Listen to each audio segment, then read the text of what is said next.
Hello and welcome to a quick and speedy guide to Saint Search. In this tutorial I'll be demonstrating a search for a topic from the Saint Search box on the library's homepage, and I'll be highlighting three key things to know about the system. In particular, that will be how to quickly narrow your results, what the colored dots in front of the search results mean, and what signing into Saint Search looks like and why it matters. So from the library's homepage, I'm going to run a topic search on Civil War battlefields. Go ahead and type it in, click search. And so let's take a quick look at our screen. The default search is for articles, books, and more. Results from this type of search will include many different kinds of material. If I scroll through the results, notice that the icons next to each result indicate what kind of an item it is. So here we have a book, a video, and if I scroll a little bit further down, an article. Saint Search uses filters or limits to shrink down your result set. So in a lot of cases, people are interested in looking for specifically articles or books. This actually works very similarly to other databases like EBSCO's Academic Search or ProQuest databases. So if you're used to using those limits on the left-hand side of the page, it should be pretty familiar. In Saint Search, if you use one of these filters or limits, I'm going to go ahead and click on More Options under the Format, just so you can see what it looks like. You can either limit to a particular format. Oh, there we go. You can either limit to a particular format, so you can say, I only want to see articles, or you can also exclude specific kinds of things if you were not interested in seeing newspaper articles or dissertations, for instance. It's a nice option. Then you would click what you're interested in and click Continue. In this instance, I'm going to go ahead and click on Articles and click Continue. So I started with just over 3,400 results, and now I'm down to just about 2,000. I might scroll through the results or continue to experiment applying other limits. If you look down the screen, you'll see there are limits related to subjects, the author of particular items, the date range of publication, a particular journal that something came from, the language that it was published in, or collection. Once I've applied a filter, you'll actually see a refined by search bar here at the top of the search results. It's easy to remove and go back to my initial results. If you see the small X next to the articles, the filter or limit that we applied, you just click on the X, and now I'm back to my 3,402 articles or results that I started with. So that's a very quick look at the kinds of material that you might find in here, how you can kind of quickly switch back and forth between different kinds of material or narrow down your set of results.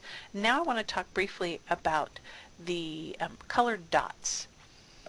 So the colored dots are really helpful because pretty much they tell you the availability of an item.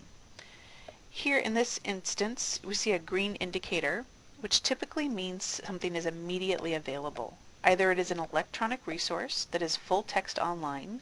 If that's the case, in this instance, there's a View It tab. You can click it and see a link.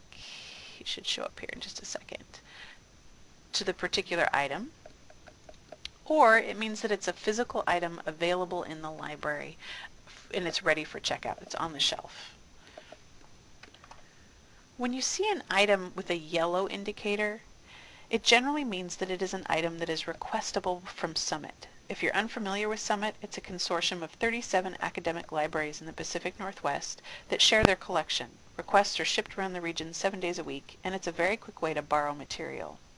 There's also a gray dot, although I don't have an example here on the screen, that really indicates that an item is unavailable. It's either checked out from the O'Grady or Abbey collection if it's a physical thing in our particular collections, or it's an electronic item that is unavailable in full text format.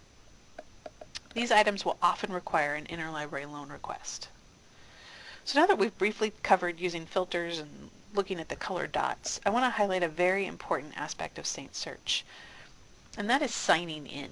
So if you look up here in the top right corner of the screen, there's a link to sign in and a link to my account. In order to see any options for requesting or ordering material, you have to sign in.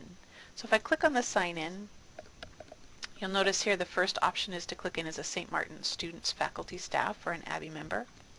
I sign in with my network ID. It's the same as signing in to your email. Click Login. And now when I, for instance, look at an item for a summit with the yellow indicator and I click on Get It, I didn't show you before, but before you would have seen a message saying you have to sign in if you'd like to request it. Because I've signed in, I now see a request item from Summit link. So not only can you find links to request items once you've signed in, but you also have access to my account. I'm going to go ahead and click on it very briefly so you can see what it looks like. You'll actually see the items that you have checked out, and you can see when they're due. So this has been a very quick overview of some quick tips for using Saint Search. For more specific questions or tutorials, please check out our search tips and FAQ. There's a link from the search box on the library's homepage, but you can also click on New Search here near the top of the page.